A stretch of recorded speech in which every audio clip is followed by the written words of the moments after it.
precoce que é determinado por todos, em todos nós, pela genética. Não?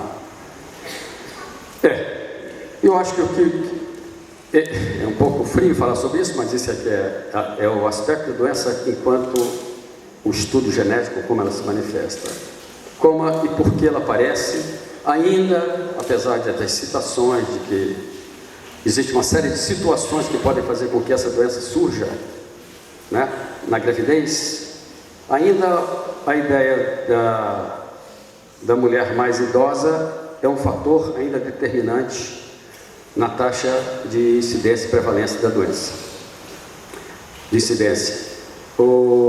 Nós temos aproximadamente aí de um nascimento de uma síndrome de 1 para 1.000, para 800, 600 casos em nascimentos nas mulheres de uma forma geral.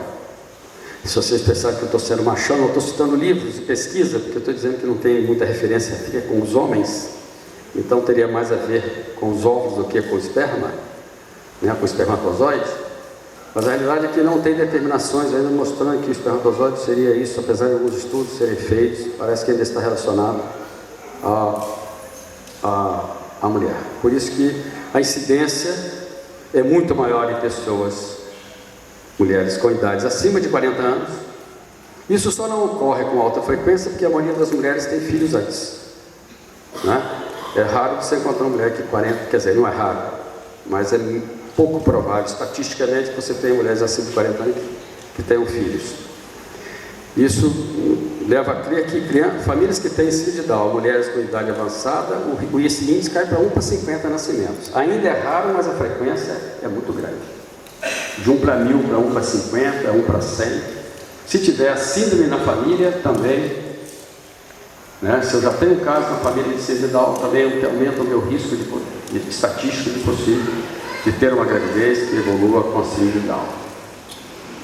Existem outros fatores inúmeros que até então estudam-se, como radiações de alta frequência, radiações X, radiações ionizantes, medicamentos, infecções congênitas que poderiam alterar, principalmente no início da gravidez. O grande problema da gravidez, em que infelizmente a maioria não cuida, a gente fala, mas o problema fundamental da gravidez, primeiro, seria planejar. O risco de você planejar é ter uma doença, mesmo genética, né? Ou infecto-contagiosa, e aí eu já poderia estender aquelas inúmeras condições que podem levar à doença cerebral e, consequentemente, a uma dificuldade de inserção e adaptação à vida. Mas o segredo é, se eu sei que existem casos na família, se eu estou com mais de 40 anos e tudo mais, para a genética é bom que eu não tivesse filho.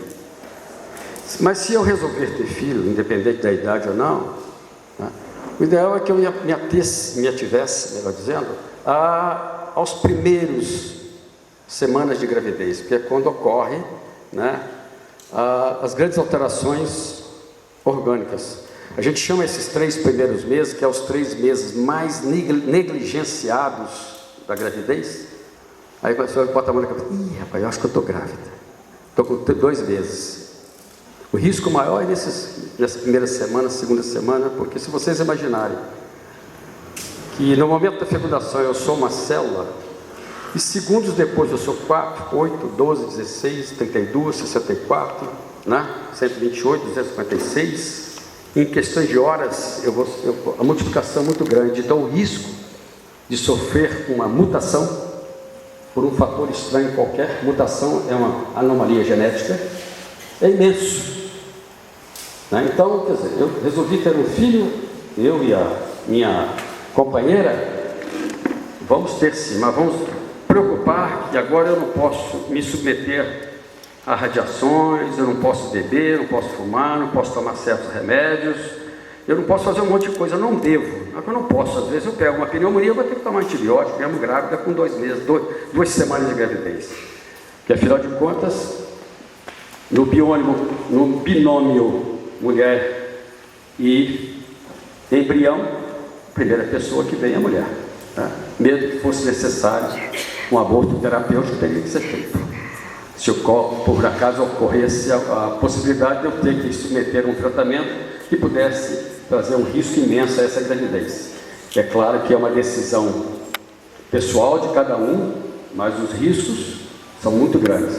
E evidentemente que até essas patologias que possam ocorrer nas primeiras semanas de gravidez, principalmente nos 3 primeiros meses de gravidez, aumenta o risco de uma série de doenças orgânicas de todos os órgãos, inclusive cerebral, até mesmo da síndrome de Down.